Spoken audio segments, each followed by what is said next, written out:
my daughter Heather got up the day that Chris was killed. There on the kitchen table were two erasers that Chris had gotten her for her brand new chalkboard. So she sat down and wrote this thank you letter, thanking him for getting them for her. And of course, he never got the letter.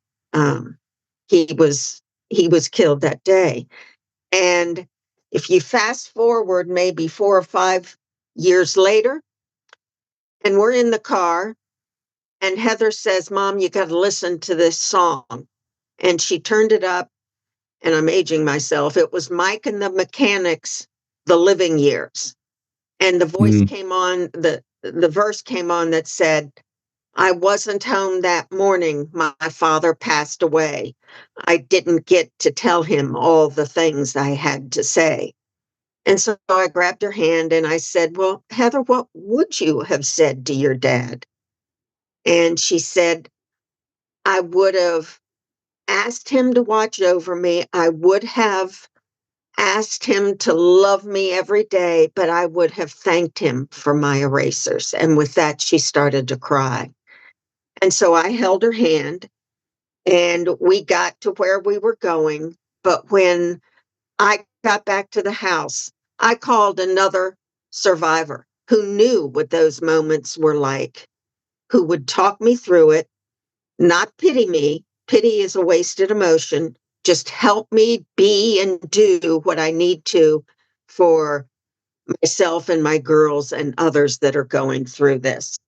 And so it's just this camaraderie that is based on an event that ties you together completely. That moment in the car with Heather happened years after Chris was gone. But to understand why it hit so hard, we have to go back to the day Vivian learned exactly how her husband died. So Vivian, we've talked about Chris quite a bit, but we still haven't talked about what actually happened to Chris. Okay. It was funny. At the time, I was told that nobody could talk to me. They were told nobody could talk to me about it.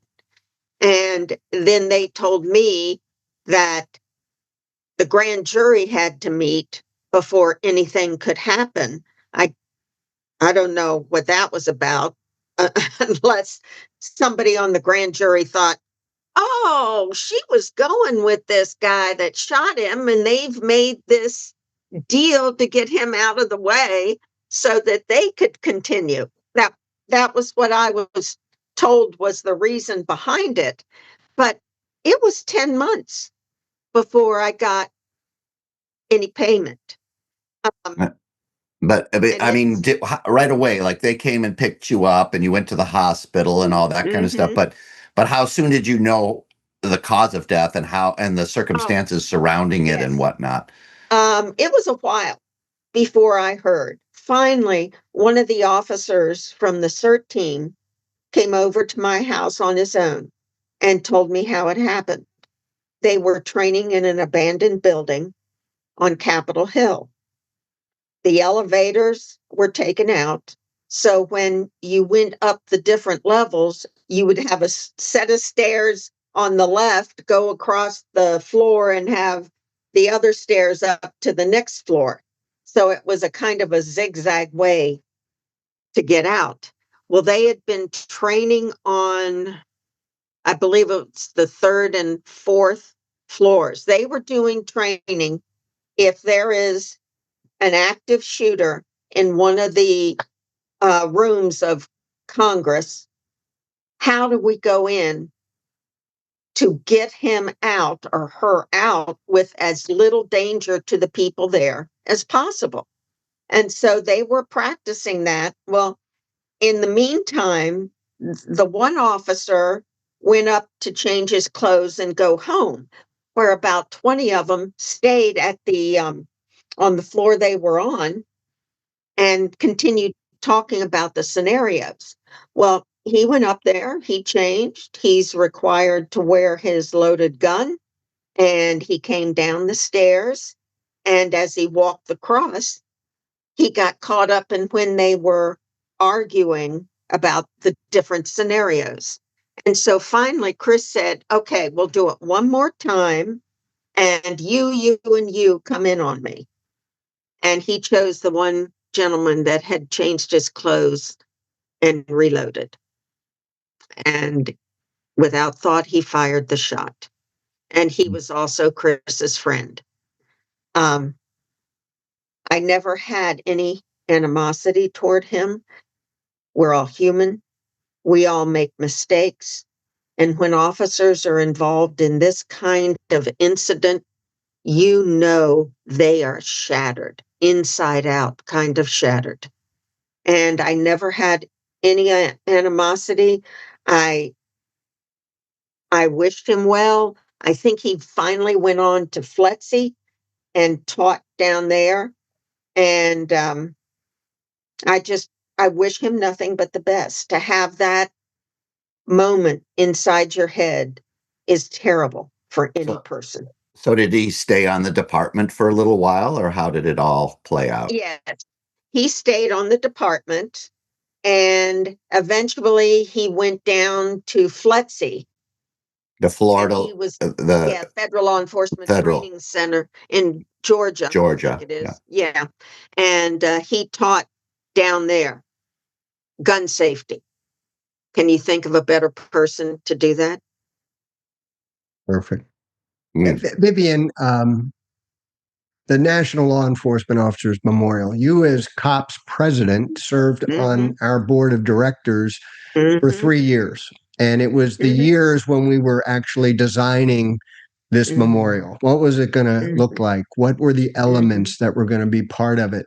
And we got to this debate about whether or not we should have representational statuary, meaning officers in uniform on a pedestal, maybe 3 or 4 of them, to represent all of law enforcement. And we realized, my goodness, how could we do that? There are so many different uniforms and ethnicities and man and woman. And we decided, you know what? We need a symbol of law enforcement that could represent all of law enforcement.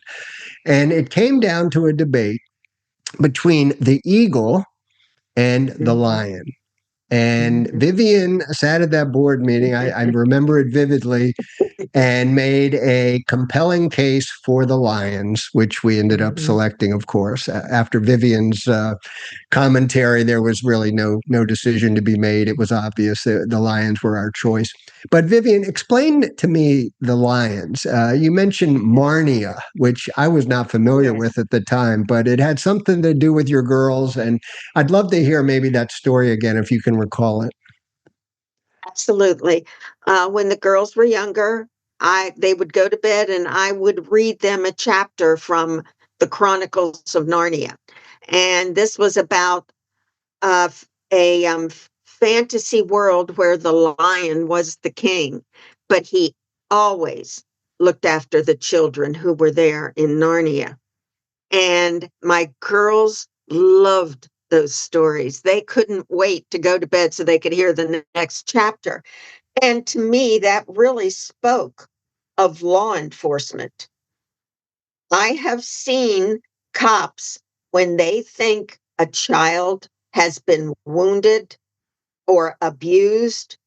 Man, you just see the hair goes up. They are on high alert. They can't stand that something evil has happened to a child.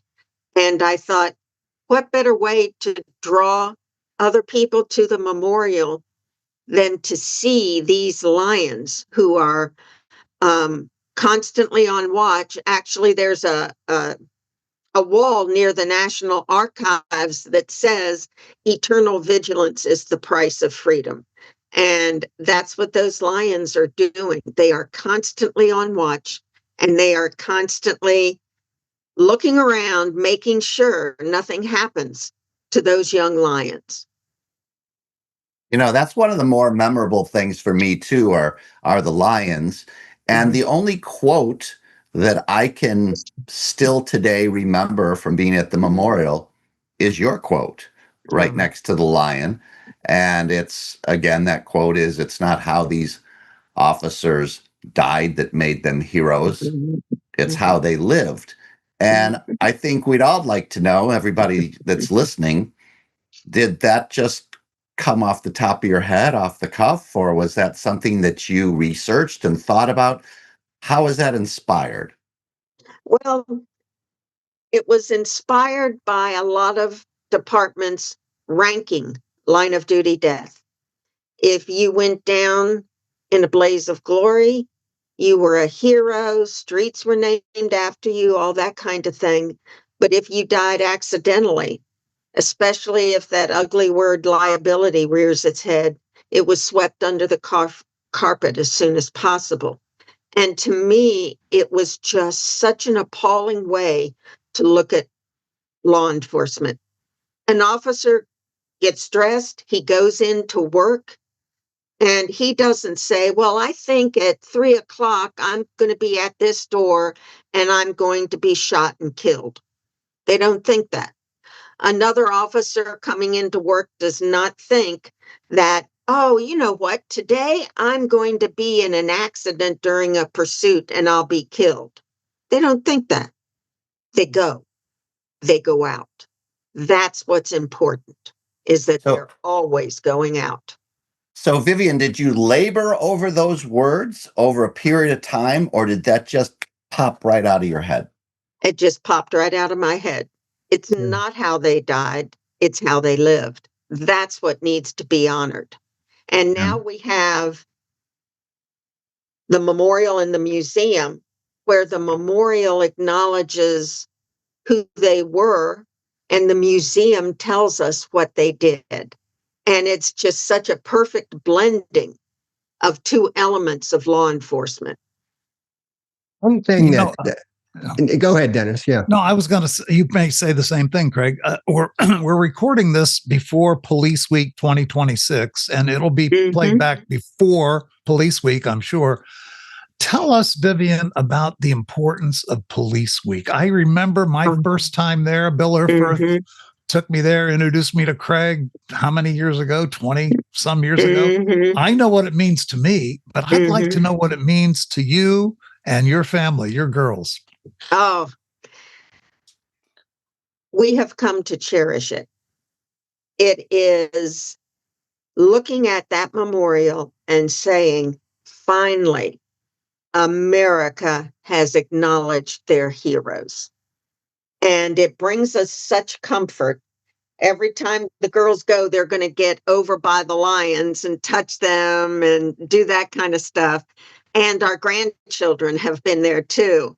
And it is just such a special place for me. I remember my mother had two brothers that served in World War II. And after the war, we went to every monument that was in DC for World War II veterans. And man, when we were there, we better hadn't bothered my mom unless we were bleeding or unconscious. They were honoring the honorable. It was a miracle both of her brothers lived through it. One was on the USS California when Pearl Harbor was bombed, and it was a sacred place. And now the memorial has become law enforcement's hallowed ground. And I think Craig, as the founding person here of the memorial and the museum and the chairman emeritus, I want you to give your speech. We try to do this on every episode of Heroes Behind the Badge, but tell our audience why they need to show up at Police Week. I think there's really two sets of folks that we're addressing here. Both need to attend Police Week, need to see that memorial, need to visit that museum. First group, of course, is the law enforcement family.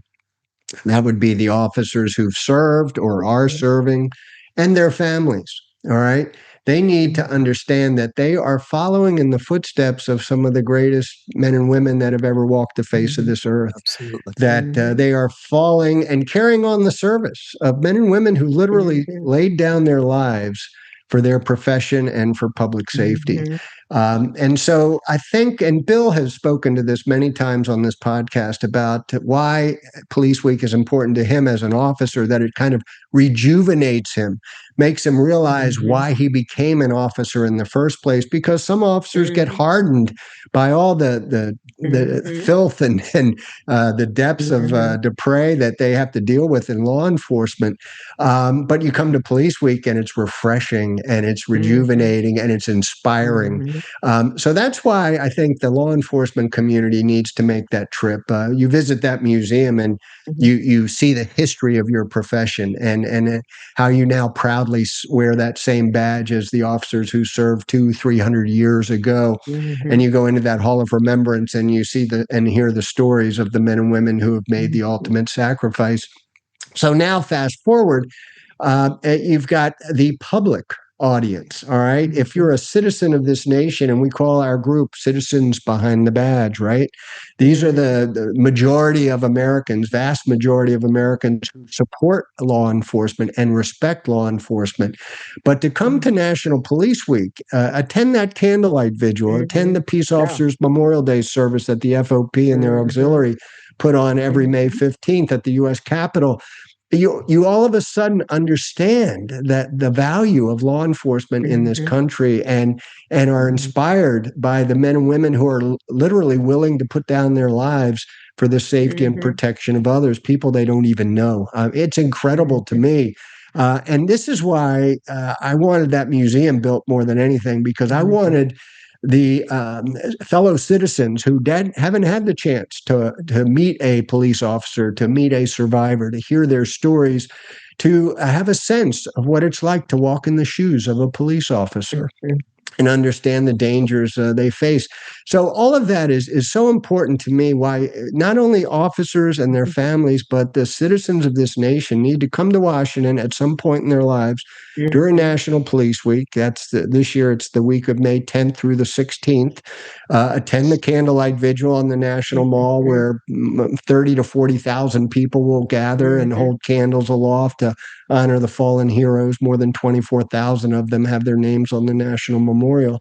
And then they'll go away inspired, I think, and have such a great appreciation for the men and women in law enforcement. So to me, that's why it's so important. And by the way, when we talk about what's different between 1984 and today, there was really no assembly of law enforcement professionals and thousands of survivors on the west front of the U.S. Capitol or at the National Law Enforcement Memorial or on the Mall, honoring the men and women in law enforcement. That didn't exist in 1984. It was 1982, actually, the FOP did start to have a national ceremony in Washington to honor National Police Week and Peace Officers Memorial Day. But those ceremonies were sparse. There were no survivors there. There were maybe a few hundred people. Today, there's 30 to 40,000 people that attend, including thousands of the surviving family members. So night and day, as Vivian said, between 1984 and today, and all those are some of the reasons why. You know, along those lines, I want to ask Vivian before we finish. I want to ask her this question. You mentioned two organizations, one being COPS and the other, I think, being Heroes, right? Yes. I'm very familiar with it. My daughter serves in Central Florida with COPS here, so I go to all their events. I'm a huge supporter. But could you let people know here, our audience, how they could become involved? Because apparently both organizations get support from people who are not just survivors from the community. I'd love to hear you tell us how to get involved. Well, Heroes organization, they're in the phone book. All they need to do is call up and say, where can I send a donation? What can I do to help? Great. And with COPS, basically the same thing is true. We do get some grants from the government, but there's always need. I mean, nobody wants to talk about the financial need, but it's there. Bringing all these people in and having them all in hotels, it's a major event to get this done. And so that's one way. I know I met a lot of people when I've gone up to the memorial where they said they're volunteering. And so they were there handing out brochures or answering questions, and that is good. But you do need to get the public involved. Absolutely. The last decade has been horrible for law enforcement. Yes, And for sure. And I know my daughter every year the cops in Central Florida does a gala, and that's open. That's open to the public, and that is one of their major fundraising events. And if you want to be really, really moved, I mean, some of the survivors, as you know, stand up and tell their story right there. And, I mean, in all of its detail. And I'll tell you, if you can sit through that and not have a sense of awe about their ability to stand up, I'm sure you've done that. And that is so impactful. I can't say enough to our listeners. If you haven't gotten involved with cops or heroes, do it. Do it. They need support. They need volunteers. They need money. Let's be real. They need money. So if you would like to donate to one of those organizations or both, check it out. Check it out. Absolutely. You know, I want to jump back in. We were talking about National Police Week, which is coming up here in May, and the events, and Vivian's talked about it. Craig just talked about it. I want to say a little bit more because, you know, the focus, of course, on Police Week is officers, law enforcement officers killed in the line of duty, but it's just so much more than that. It's a collective coming together of camaraderie and esprit de corps. And aside from the immensely impressive, awe-inspiring type of events, the candlelight vigil and everything that else goes on, it's a party. It's a party to celebrate life. And it's a party to celebrate police camaraderie and unity. And something that Vivian hit on about cops, where you want to tell the story to somebody else and they say, I understand and I know.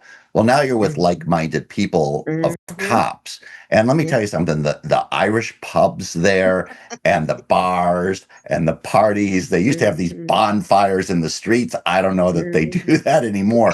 But I think it's important for people that haven't gone.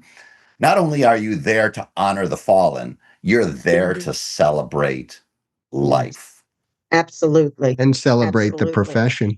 Yeah. Yes. Vivian, there was a moment, last question, and then I have a comment, quick story. But there was a moment that you related to me years ago, if you recall it.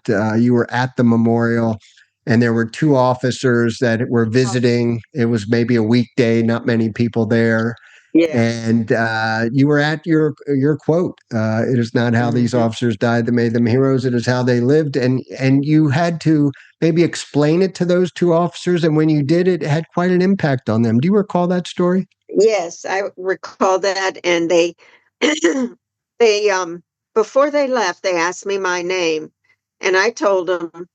And this one officer, you could actually see the color leave his face, and he said, "You're the one that wrote that over there?" And I said, "Yes." And he said, and I mean, tears were coming down. He said, "You're the one that let me know I don't have to die to be appreciated." Wow. I'll never forget that, and that's so impactful. The story I wanted to end with is we talked about Vivian and my first encounter with Vivian not being all that positive and loving, but we became great friends, and obviously did a lot of good work together to build that memorial and to help support survivors of fallen officers and so forth. But I love the end of that story. I call it the end. We're obviously still going to be lifelong friends, but we had just dedicated the National Law Enforcement Museum. This is October of 2018. We first encountered each other in 1985. So you do the math, that's basically 33 years later. We've dedicated the museum. I'm walking the street. I'm headed to a reception. And who do I spot on the street but Vivian Eney Cross? And I was so thankful. It's almost like God said, you know what? You all deserve a hug at this point because you've come full circle. Nice. Nice Very, story. very important moment for me. Nice story. Absolutely. Let me thank you, Vivian. Let me thank you on behalf of our Heroes Behind the Badge audience for sharing all you've shared today. You know, we all know that loss is unfortunately a part of this job. But what we didn't know is there are groups, there weren't back then, but thanks to you, there are now groups like COPS, the memorial itself, and Heroes that can help someone get through, not recover fully, but get through the pain that you had to go through. So I salute you. You know, I look at grief. Grief can be either a wall or a doorway. It's your choice. Guess what Vivian chose? Vivian chose a doorway, right? She had every right, after hearing her story today, she had every right to make it a wall, didn't she? But she didn't. She made it a doorway. She chose the doorway. She walked through the doorway. And on behalf of every law enforcement officer family, I want to thank you for walking through that door. It has made a difference. You have made a difference. Thank you for guesting on Heroes Behind the Badge. Thank you. It was an honor. I want to remind our audience, if you liked anything that Vivian had to say today, and there was plenty to like, okay, will you do us a favor? Hit subscribe, hit like, hit follow, but most important of all, make a comment. We love your comments. We read your comments, okay? Tell us what you think about this episode of the podcast. Tell us what you think about any episode of the podcast. You can find us at heroesbehindthebadge.com. And this podcast is brought to you by citizensbehindthebadge.org. Citizens Behind the Badge is the leading entity in support, the leading voice of law enforcement and support of law enforcement, the men and women of law enforcement, join hundreds of thousands of people who've already signed letters of recognition for police, letters of support for police. You can do that on citizensbehindthebadge.org. That's our website. You can also find the podcast on that website. All of our episodes, I forget how many we've had. We had a lot of episodes. And when we do a new version, you'll be the first to know when you subscribe. Okay. So please subscribe, like, follow, make comments. We love to have you comment on Heroes Behind the Badge. That's it for this episode. Thank you again, Vivian. We'll see you next time on Heroes Behind the Badge.